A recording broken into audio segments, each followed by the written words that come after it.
They always seem to find you, the ones who take more than they give, the ones who drain your energy, the ones who sense your kindness and turn it into a weapon.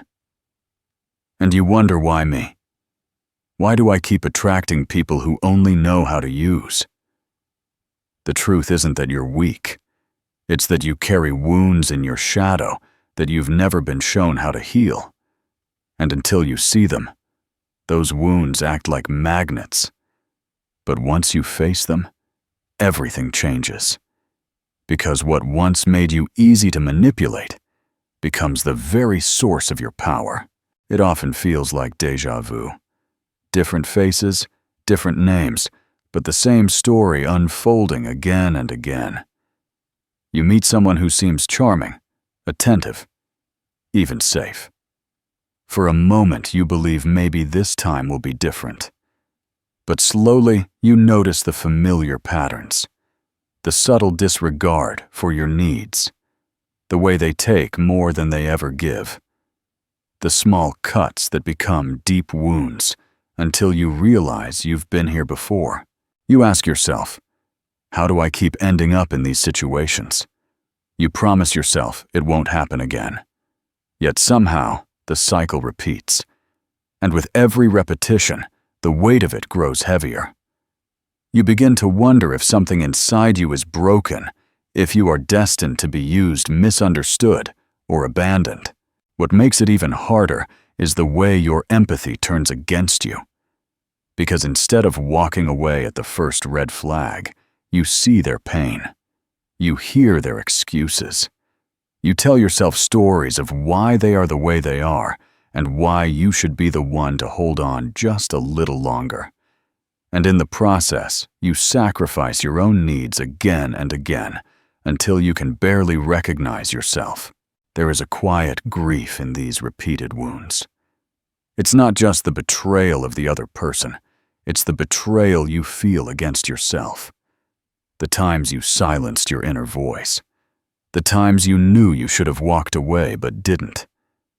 The times you bent until you nearly broke just to avoid being left behind. And yet somewhere beneath the exhaustion there is a whisper. This isn't random. This isn't fate. The repetition itself is trying to tell you something. It's pointing you toward a wound you've carried in the shadows for far too long. A wound that once protected you, but now keeps you stuck in the same painful loops. Jung taught that what remains unconscious will continue to direct your life, and you'll call it destiny. These repeating relationships are not destiny. They are signals guiding you back to the places within yourself that are waiting to be healed. And until you turn toward them, the same story will keep finding you. But here's the hope. Once you finally face those shadow wounds, the cycle begins to break. You no longer play the same role in the same story. Instead, you write a new one. One where your empathy is no longer a magnet for harm, but a force for strength, clarity, and love. Carl Jung believed that the unconscious mind holds both our light and our darkness. The parts of ourselves we reject or hide don't disappear. They sink into what he called the shadow.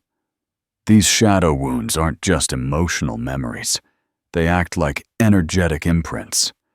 They shape the way we see ourselves, the choices we make, and even the people we attract. For empaths, these wounds often begin with a deep fear of abandonment or rejection. Maybe you learned as a child that love had to be earned through caretaking, through silence, through always putting others first.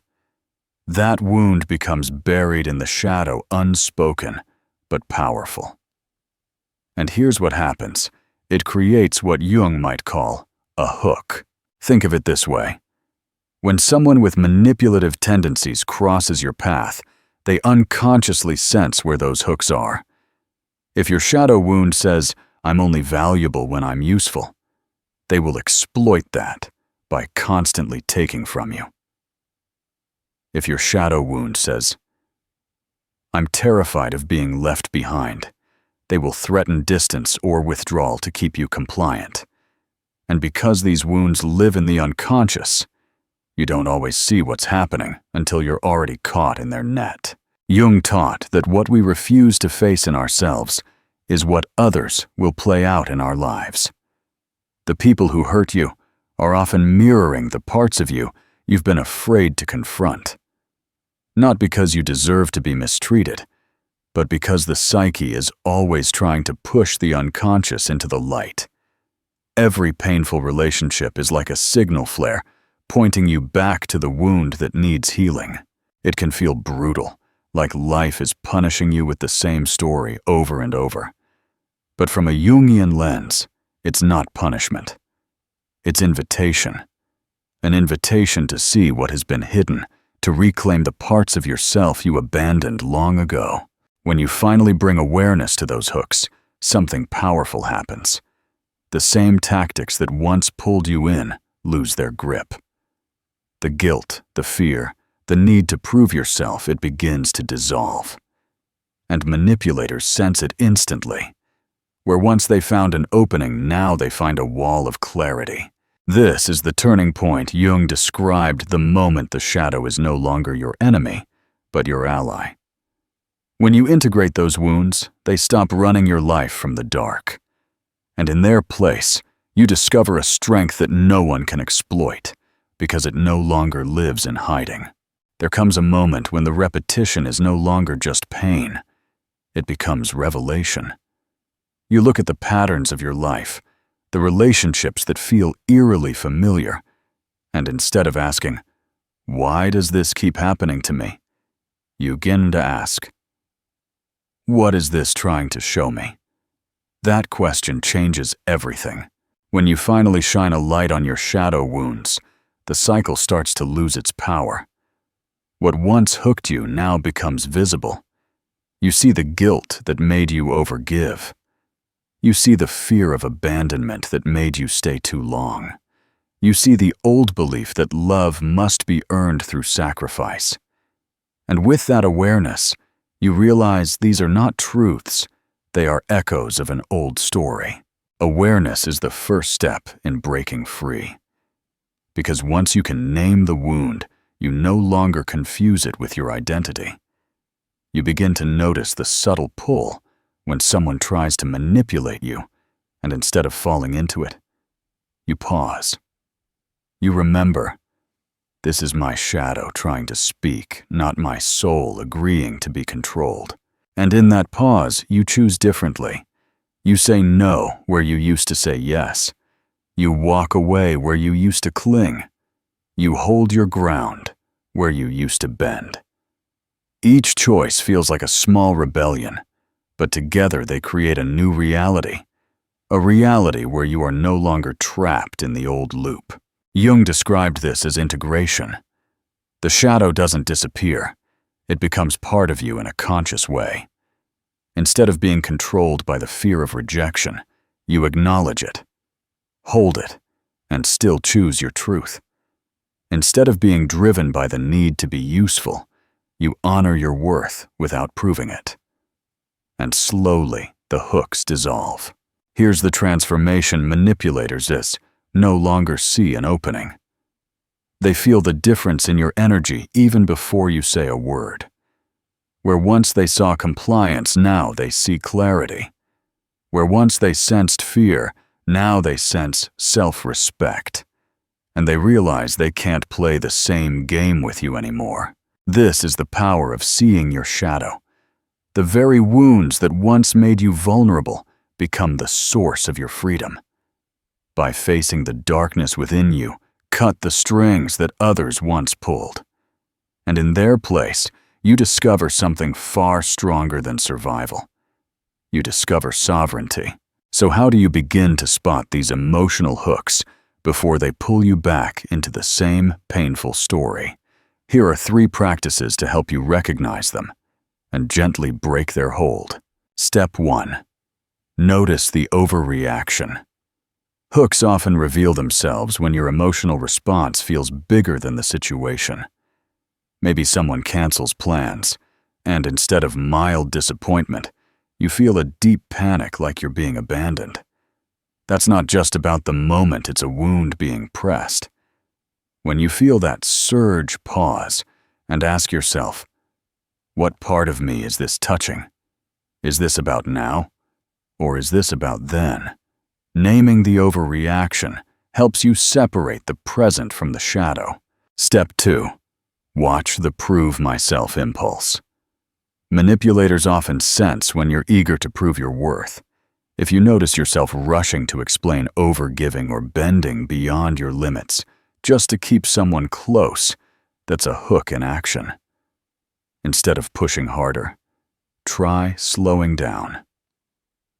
Place a hand on your heart and remind yourself, I don't need to earn love by over-delivering.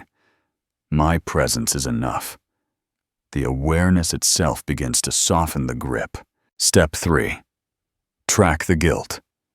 Guilt is one of the most powerful hooks for empaths. You say no, and suddenly you feel like you've done something terrible. You express a boundary, and you're flooded with shame. That guilt is not truth. It's the echo of an old pattern that once kept you safe. The next time it rises, try writing it down. What do I feel guilty for? Who taught me that this was wrong? Bringing it to paper helps you see that the guilt belongs to the past, not the present. These 3 practices, naming overreactions, slowing the urge to prove, and writing through guilt, are small but powerful ways to unhook yourself. They remind you that you are no longer the child who had to beg for love, nor the partner who had to carry the whole relationship. You are the adult who can choose differently.